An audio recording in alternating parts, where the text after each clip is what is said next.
achieving that objective. If we take globally, ocean covers about 71% of the Earth's surface. It is huge area, and currently more than 40% of the global population live in that area within 200 kilometers of ocean, and most of the mega cities, 12 out of 15 are in coastal area. So you can imagine how the human threat, on top of that, the natural influences to the oceans and the creating enormous problem in coastal area.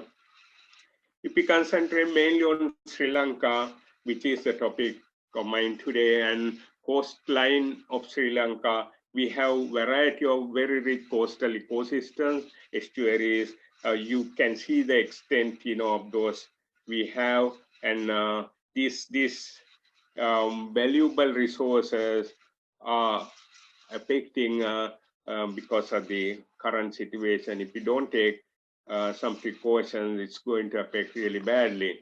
These are some of the estuaries, mangroves, seagrass, salt marshes, tidal flats, coral reefs, which we can put a money value into this actually.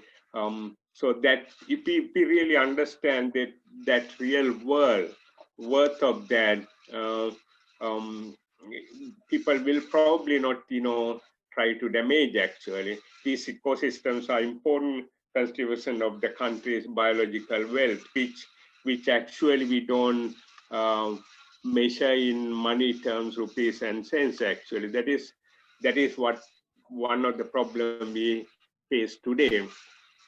So my topic is circle of sustainability, living with the ocean. Actually, this came from the Ocean Atlas, UN produced, and this summarized my speech today. And we have ocean and seas, and provide real worth marine resources, integrity of the ecosystem. All those circles provide various things. I don't have time to go each one separately, but these services uh, are the key thing of the man and the society. Actually, we mainly depending on that, our human well-being mainly depending on those sources. If you look at the first top arrow goes to the ocean and seas into the man and society, you can see those are the things we take from the ocean and look after the human population. That is perfect actually, because we have in plenty in excess, we can use that. We'll have to use it wisely. That is what's not happening. Because of that, the the link back to the ocean and seas actually are really kind of threats actually. I have with this living with the sustainability ocean atlas identified these four threats. One is climate change, other one is ocean pollution, third one is destruction of coastal and marine habitats, and finally the non-sustainable exploitation of marine resources. These are the circles I'm talking actually. I'm going each one, and you can see we need to address these threats, and we'll have to stop that. In simply actually, the climate change, one way to do that, lowering the CO2 emissions. We are going to see how we perform in that. Then the ocean pollution, we need to have waste management and recycling kind of situation to do that, which is not really happening in Sri Lanka. Third one, we need to have some kind of protected areas, uh, control human activities if we want to conserve and manage. So that's also not that level we achieve. And the fourth one is changing consumption and sustainable way using these resources is the best way, but those things are not happening well. So my talk is actually concentrating on those. First one is climate change. We have some activities um, at international level. Um, um, World Bank show is mentioned in 2020, actually about 19 million people in Sri Lanka today live in location that could become moderate or severe hotspot by 2015 in their projection, mainly on the climate change issues, because we are facing severe problems at greatest extent in the time if we don't take drastic action at the moment. This climate change issue, there are two future climate scenarios. One is climate sensitive, in which some collective action is taken to limit greenhouse gas emission. We do certain level we do, but some countries in the world are doing really well. Some countries are not really keen on that. They do very little contribution towards that. The second one is carbon intensive, in which we have not taken any action yet, I think, but we are talking about we might do, but some other countries are taking drastic action on those. Both scenarios show rising temperatures throughout the region in coming decades, and but it's no surprise that the carbon intensive scenario is more worrying. That is what we have to achieve as quickly as possible. Climate change issues in that way, it is not happening, but as citizens, we can build up resilience to meet that actually. Tropical countries like Sri Lanka, have the temperature, sea water is around 30 degrees Celsius. Because of that, that's this the temperature, hot temperature, respiratory rates of the tropical marine organism are higher on the average than the comparative organism in colder regions, because of the warm water around Sri Lanka will have less oxygen as a result of that to begin with, and then the rate of oxygen removal will be greater because of the hot weather. The oxygen level will drop faster and further at a given concentration by oxygen consuming pollutants like oil and sewage go into that. It is happening really badly. This low oxygen, warmer waters, higher respiratory rates, closer to the lethal limit now, and this is more than what cooler waters happening in that. So because of that, we need quick and serious action on controlling that to build up the resilience. The other thing is ocean pollution. This will affect the health of the oceans. Pollution during the last few decades, it has been increasing, and but we don't have proper policies and clean actions to stop that. These underlying drivers of those pollution in coastal area, mainly because of the population concentration and increased development are taking place in that area, basically tourism and other coastal related industries. Sri Lanka has been ranked the 5th place in the list of world most sea waste producing countries, but we have not taken yet some strong actions to stop that. If you look at the breakdown of the waste products around Sri Lanka, 41% plastic, 34% resinous, glass kind of thing, and other effluent 14%. These affect to the fish coastal area, like Muthuraja, like wetlands, things happening like oil spill also, influenced that bad and polluted the beach areas. Thanks to some organization in Colombo, at least you can see some of those beach areas are getting cleaner. But we can't forget this thing, because ocean science industry will have to look at the economy, because economy is depending on that and contribute at greatest level to the population, mainly on fisheries and aquaculture. tourism, boat building and shipbuilding, transportation, offshore oil and gas, ocean technology. All those are bringing lots of money to the country and lots of livelihood depending on ocean food, ocean energy, ocean transportation, ocean mineral like water and lease activities and health. We need to have some kind of blue economy. Some countries are doing really well. Do have these industries well, but we'll have to do it without damaging the coastal economy. Actually, that is something we need to think about and do some actions to do that.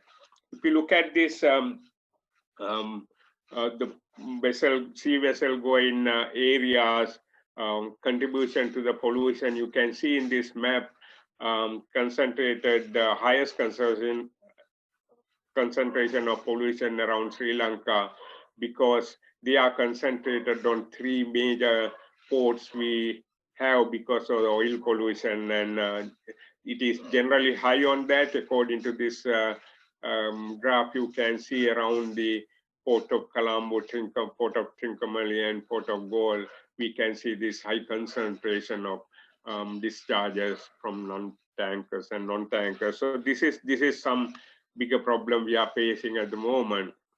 Also, we destruct all the coastal and marine habitats. Important coastal habitat is the mangroves. Mangroves support the fish, living of fish, and provide food and shelter for a large variety of fish and shellfish. And because we destroy mangroves, we instead of this having more mangrove areas, will develop mangrove area we destroy for human activities. This also this kind of oil pollution, air breathing roots of this mangrove trees that close that opening. So because of that, real use of the mangrove, we can take it. And most of the important shrimp kind of fish, go the lay eggs on these mangrove areas. Those things are affected, and in that it will affect to the fish population. Also, exploitation is in most of these sites has exceeded the ability of mangrove to recuperate that. Therefore, several commercial food species like finride prawns, and they are depending on well-grown mangroves. They now become endangered, which is actually this kind of prawns brings really good contributory factor in to get the foreign exchange through this exporting this shrimp. The coral reefs. Coral reefs probably the most extensive shallow marine communities on Earth. The activities we do, like dredging and destruction of coral reefs, it is one main thing, and some coral reef communities may not be able to tolerate low oxygen level costs as a result of this activity. Also, south and southwest coast of Sri Lanka, you can see the collection of aquarium fish and coral trampling and damage and sewage specifically, and oil discharge are going to affect these coral reefs. We don't have proper policy and control mechanism of those, so we need some actions to stop that. It's already happened, and some areas completely damaged. We need to make some action for that. Other things quickly, seagrass. Seagrass are really important area, the outcome of these coastal areas. But we have straits in between India and Sri Lanka. We have a northern part, very extensive seagrass area, but these are also more sensitive to fresh light crude oil or light refined products because of their pollutions, this contamination of or this oil penetrates into the sediments and damage these seagrasses. Estuaring disturbances such as industrial and agriculture runoff from, because most of the industries are located and um, um, we don't take real action to stop that sewage discharge, and the overfishing kind of thing also contribute to this estuaring, disturbing the estuaring. All these having in a sustainable manner help the tourism industry. As you can see, actually, you can see the tourism third largest foreign exchange. Now it is changed into fourth, so I think it is still third, but maybe because of the damage we make in the coastal area, tourism is affecting, and tourism in Sri Lanka focus on scenic sandy beaches and coastal lagoons. Foreigners like to go there because of that coastal tourism amount to 70% of the total tourism infrastructure in the country. However, this tourism industry also affect as a result of this coastal pollution. Tourism industry, you can see the government has taken some actions, focus development in tourism zones. Actually, out of the 7, 5 are coastal. Actually, high country and ancient cities are the area away from the coastal area. But all those are influenced by the pollution and other damage in the coastal area that will undoubtedly affect the tourism industry in those areas. Due to the COVID-19 situation, that impact is very high in tourism industry. In addition to that, we have to think about this controlling this pollution. That is the only way we can solve this problem. Offshore oil and gas, another big thing. Actually, we don't have time to go into detail. This income from this is very high, but this oil deposit and that pollution causing that, it makes really badly affect the healthy condition of the ocean. Sri Lanka is ranked 153rd, 53rd among the countries in Ocean Health Index because of the bad state of coastal ecosystem. This happened, and then we have to take drastic action on that. The fourth one is non-sustainable exploitation of marine resources. Fisheries is one.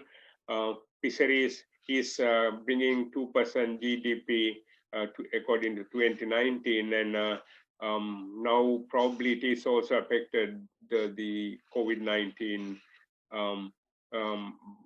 influence. Actually, this marine fisheries comprise of the bulk of Sri Lanka fisheries, about 87%.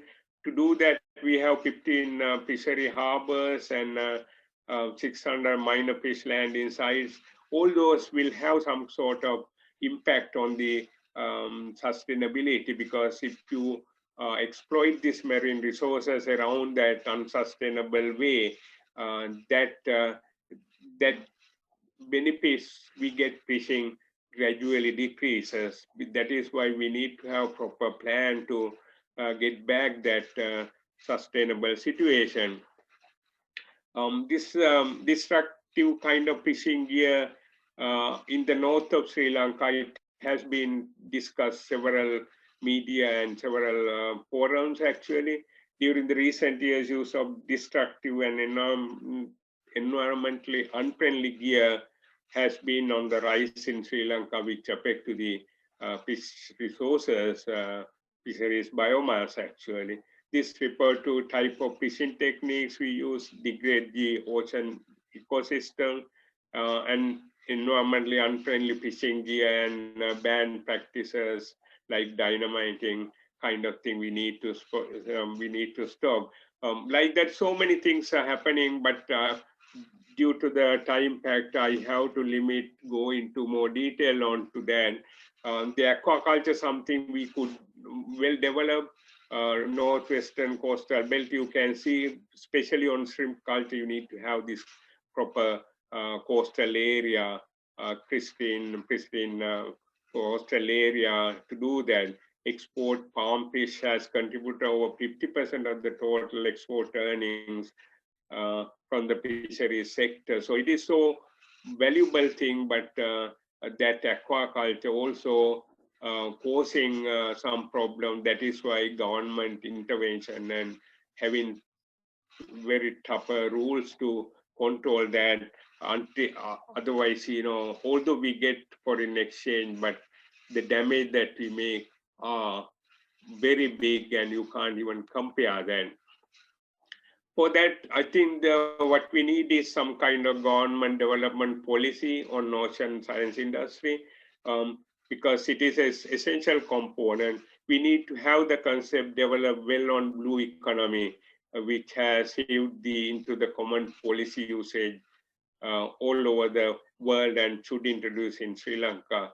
Blue economy concept, which is the sustainable in waters to promote economic growth, social inclusion, and preservation and or improvement of the livelihood. We can achieve that, ensuring the environment sustainability. That is the thing we need to focus on. Policy should be developed to reduce all forms of pollutants finding their way to this ocean, reduce eutrophication, because that is one of the big problems.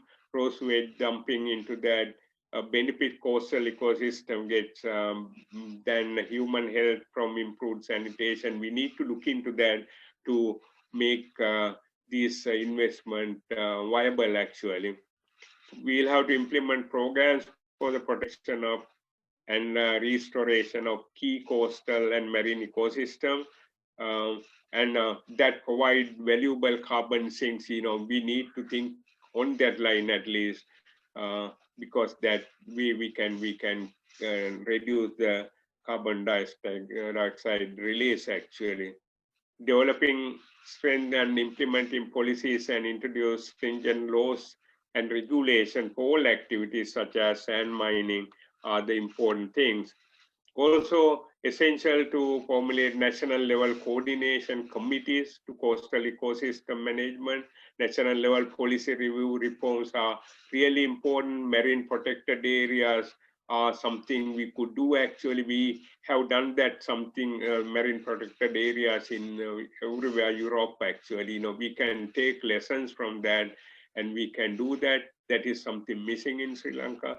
Identify research and development, create data bank and policy effectiveness, including that knowledge and right attitude on marine ecosystem is essential. Reduction of force hours and not forgetting value addition of fish products bring, we can double the income actually if we do that, which we don't do like many other industries, agriculture industries we have. Ocean-based ecotourism, because of ecotourism is try to conserve the natural resources while giving some additional income to the poor people living in those areas. So we should promote that kind of ocean-based ecotourism. Except fisheries give poor attention to that, have full potential of available ocean resources. So we need to get back full potential. We should develop, and that is the way we can have the, we can give the top priority to the resource, future resource base, and we can boost the economy of Sri Lanka by doing that. The key thing is blue economy and ocean science education we need to promote, because many people, we don't understand that, we need to have that in school and university curriculum. Blue economy, it is the first necessary to invest in ocean exploration, research and development, scientific knowledge on research and transfer those marine technology and ocean health. Those information to the others. To achieve real sustainability in all these activities, we'll have to full valuation of natural resources, because that is the way people understand the real value of the natural resources, which we don't do. We should have mariculture, marine aquaculture, and marine ornamental fish, something we could potentially develop, and also education about this boosting seafood export industry and local markets with value addition, something we have to really introduce. Education and research on marine protected areas and management, we need to develop that. And the ecotourism, it is very infant stage in Sri Lanka. We should develop that, especially coastal area. Foreigners are really like our sandy beaches. We can easily develop that way, but we need to have education program for that. So that's all I wanted to convey you within this 20 minutes time, but I hope I have done something useful. This, our oceans are vulnerable, and our duty to use it sustainably. This is our responsibility to both current and future generation. If you have any questions, I'm here to answer. So that's all. Thank you for listening to my speech. Thank you. Bye.